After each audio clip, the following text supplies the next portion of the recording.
Basta ako, buo ang tiwala ko dito sa ating Vice President. Si VP Sara na lang ang pag-asa ng ating bayan.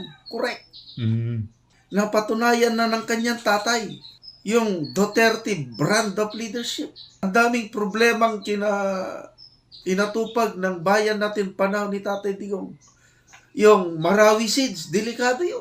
Pag hindi strong ang leader natin ng Marawi Seeds, baka wala na ang Mindanao ngayon. Magulong-magulo na. What's up mga kababayan? News that matters here. Dito sa video natin ngayon ay ating panonoodin si General Macanas. Rumesbak na nga si VP Sara sa sumisira at nagtatangka sa kanyang buhay mga kababayan na pinatamaan di umano ang makakaliwang grupo o pulahan na si Tambalos Romualdez at F.L. Liza na alam di umano ng Vice Presidente kung sino talaga ang gumawa ng pagbanta sa kanyang buhay. Pero bago ang lahat mga kababayan, huwag niyo po sana nakalimutang mag-like at subscribe para updated ka sa mga uploads ko araw-araw. At yun na nga no mga kababayan, kahit anong mangyari buo pa rin ang taga-suporta ng Duterte administration dahil unang-una may napatunayan na ang mga ito, lalo na ang kanyang ama na si Tatay Digong. Kung kaya naman hindi ko na patatagalin pa, heto na ang buong video. Kinig kayo sa lahat ng sinasabi sa palibot ninyo at tandaan ninyo kung sino man ang kumukontra sa confidential funds ay kumukontra sa kapayapaan. Kung sino ang kumukontra sa kapayapaan ay kalaban ng bayan.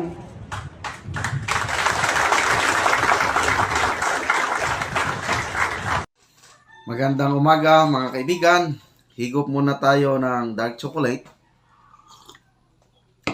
Yung mga gustong mag-order ng dark chocolate, kontakin nyo lang, i-text ang number na ito.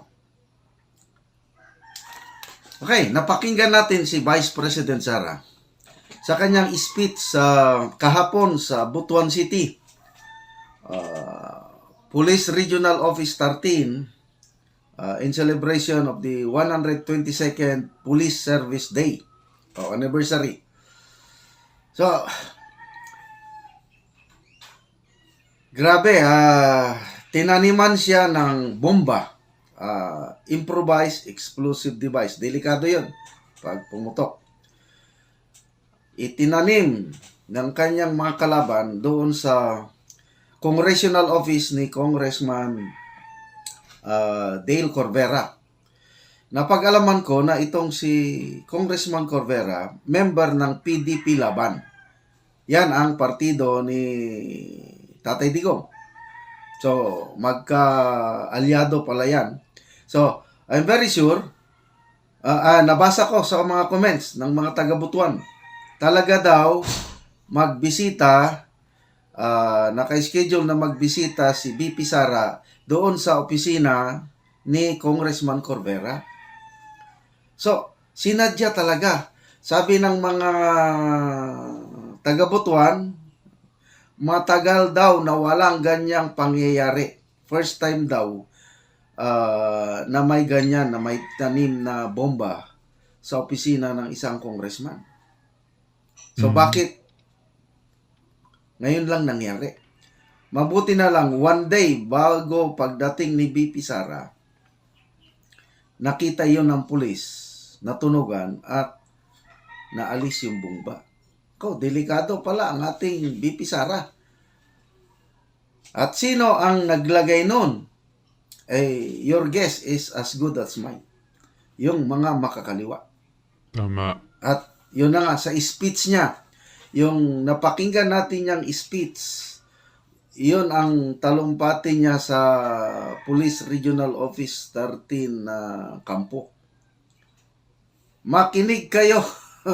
Ang sino mang kumukontra sa confidential funds ay kalaban ng bayan. So, sino yung number one na kumukontra? Yung gustong alisin lahat, pati Armed Forces, PNP, NTF, LCAC, lahat na lang ng mga ahensya ng gobyerno, pati PCG, lahat. Gusto nilang tanggalin, wala ng intel and confidential funds. So, sino-sino ang mga yun? Di walang iba kundi yung makakaliwa. Ako, nakaranas po ako gumamit ng intel confidential funds. Per se, hindi naman masama. May magandang ibubunga ang intel and confidential funds. Basta yung gumagamit, mayroon siyang puso, may commitment to serve and protect. Kaya, ako, kinukontra ko rin itong Intel Confidential Fund sa mga ahensya na wala akong nakikitang commitment nila. Halos lahat na lang ng ahensya, pati MMDA, nagre-request ng ilan yun? 13 million funds. Anong kinalaman ng MMDA sa ano? So, ulitin ko, hindi masama ang Intel Confidential Funds kung ilagay yan sa mga opisina o institusyon na related ang trabaho nila sa seguridad sa ating bansa. Tama. At huwag namang masyadong madami. Okay, Office of the President, okay, dahil siyang Commander-in-Chief. Kaya lang, ang aking nirereklamo, sobrang laki. Grabe naman. Oy, Mr. President, bawasan mo naman yung Intel Confidential Funds mo. Ikaw na ang presidente na may pinakamalaking Intel and Confidential Funds. So, okay lang. Ang Office of the President, may Intel Confidential. Yung katamtaman lang.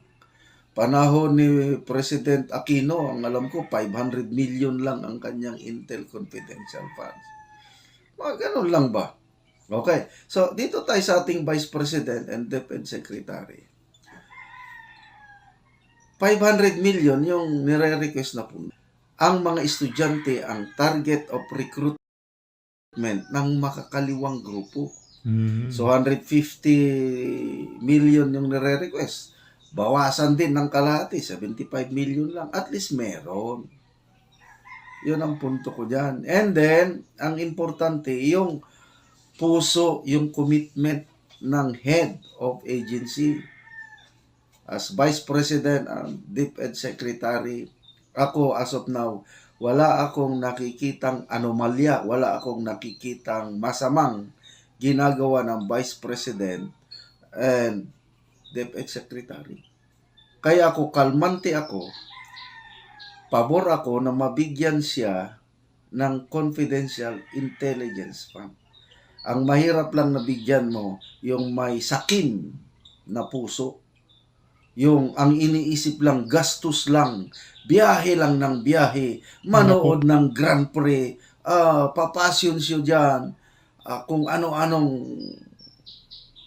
yun, masama yun. Sino kaya yung nagtatravel, mga Ulitin ko, ang kababayan? confidential funds, intel funds ng Vice President and Deputy Secretary kailangan. But, sabi nga ng ating Vice President, it's up to Congress.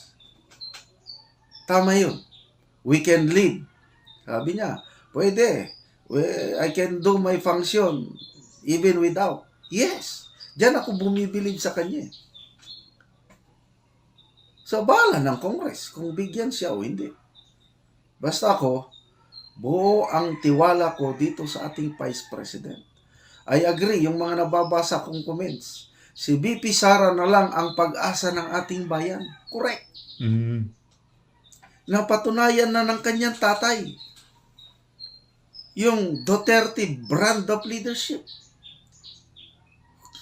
Ang daming problemang inatupag ng bayan natin panahon ni Tatay Digong. Yung Marawi Seeds, delikado yun. Pag hindi strong ang leader natin ng Marawi Seeds, baka wala na ang Mindanao ngayon. Magulong-magulo na. Baka naghari na ang ISIS. Mauti. Tama. But because of this very strong Duterte leadership, nasolve natin ang multi-ISIS sa Mindanao. Nagkaroon ng tapang ng loob na i-declare ang martial law. na nagdulot ng kabutihan sa amin dito sa Mindanao. Yan ba? Napatunayan ng kanyang tatay. Nagkaroon tayo ng pandemic.